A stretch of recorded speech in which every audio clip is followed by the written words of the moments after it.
Ayun, magandang umaga guys.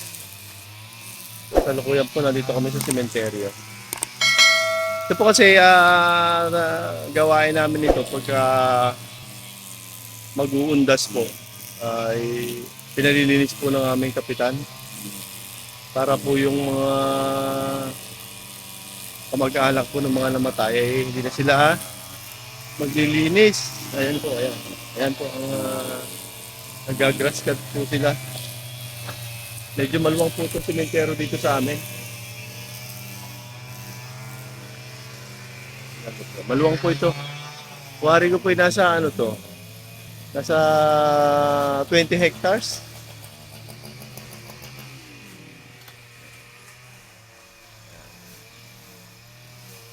Ano? Ganda! Parang nakatagpo ng merienda si Pagya.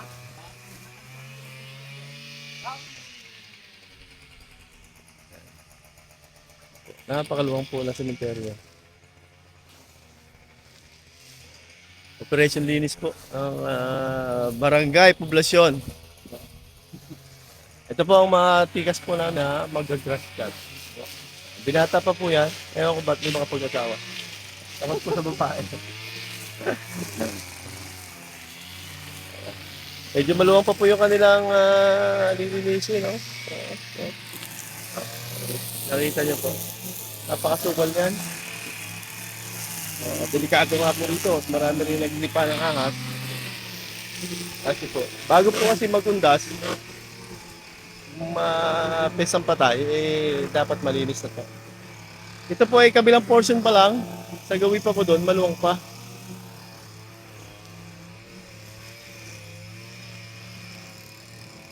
Maluwag na maluwag.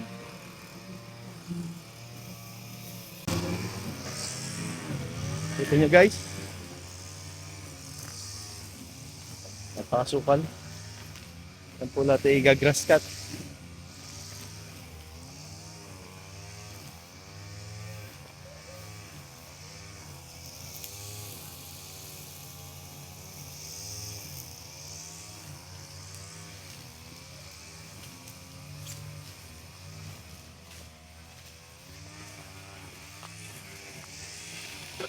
Ayan, medyo maputik lang po dito.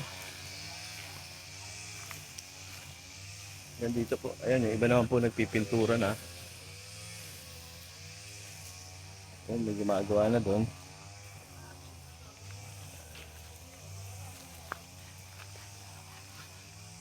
Napakaluwang.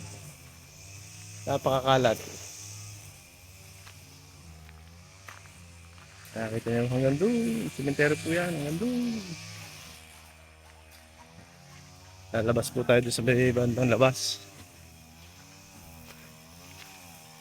At maluwang pa rin po doon.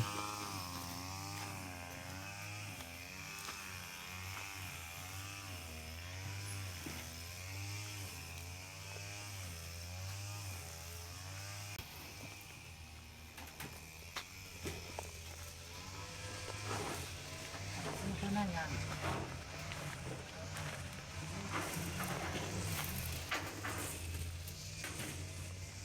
Hanggang dito po.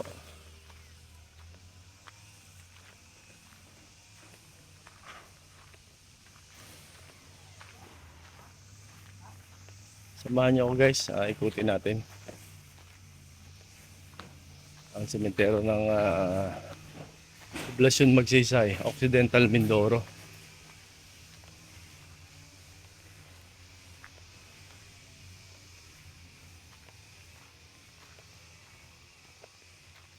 Ano yan? Bubit?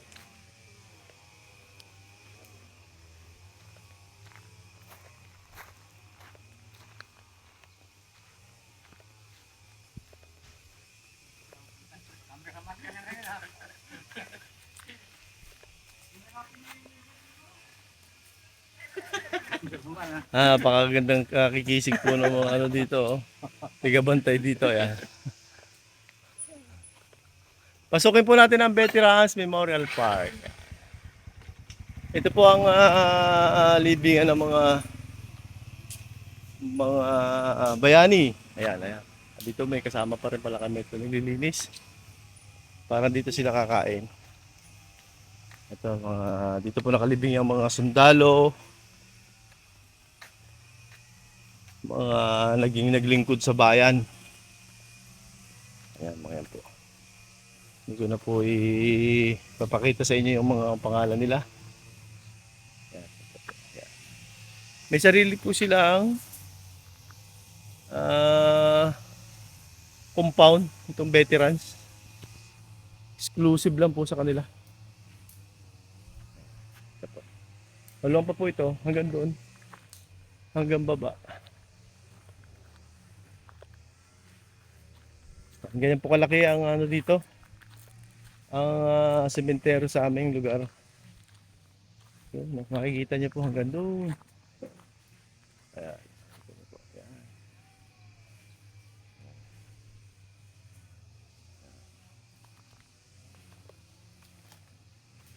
Ayan. Ayan po nagluluto. Nagluluto po ang aming kasama para sa kanilang tanghalian.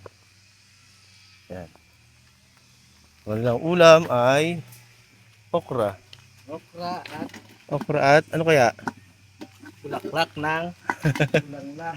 At Bulang lang. Bulang lang. katuray. Katuray. Saka kamatis. Ayan. Isko. Ayan, vlogger din po. Ayan.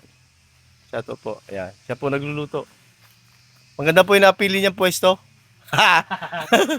Katabi. Katabi. Mga kanyang kain. Tigaluto. Yung mga kasama na nagagbugas. Pakaluwag. Ano po? Ang luwag po talaga dito sa amin.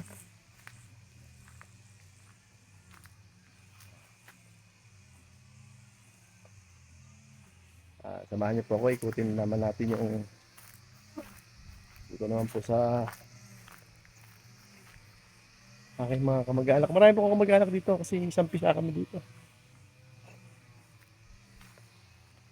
Kasi sa Undas po, araw ng patay, hindi na kami makaikot dito. Kasi kami po ang nagbabantay dito pagdating ng Undas. Sa mga traffic, pag-assist ng tao, sa pag-parking. Napakalaki po kasi nito. Maluwang na maluwang. Sobrang luwang po dito. Ano po, napakalaki. Ayun. Parang yung aking father dito rin siya nakahimlay. Kaso nga lang parang yung nilinis ko itinambakan naman.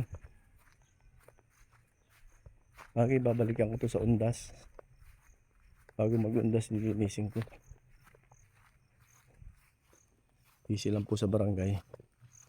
Nakita niyo po.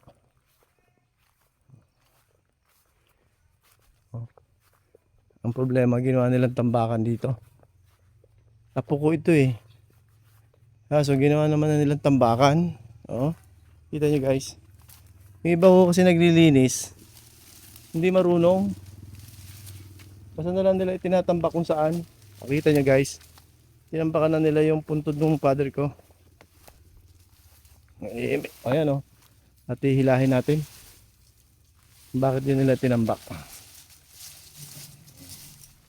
Diba kita nyo? Ang minsan ugali ng mga kapwa natin Pilipino.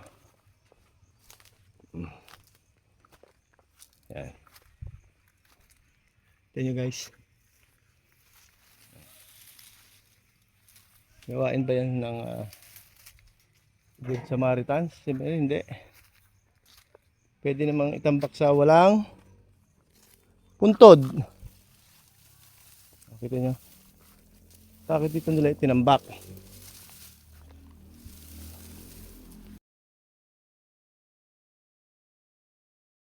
Guys, at nalinis ko na.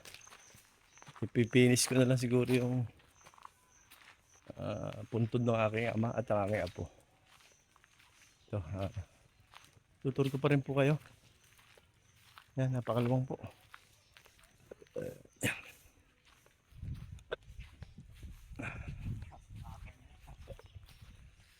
Ayan guys. Napakadami. Diba? Maganda ba po yan? Medyo pagod na po tayo. Ayan, magpapahinga na rin po sila.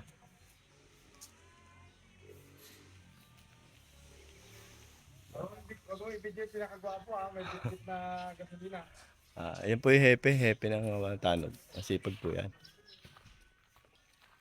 Kasi kalimitan po naglilinis dito. Mga tanod. Barangay tanod na masigasig po lahat yan. Balik po tayo dito sa veterans. At magpapahinga din. Medyo...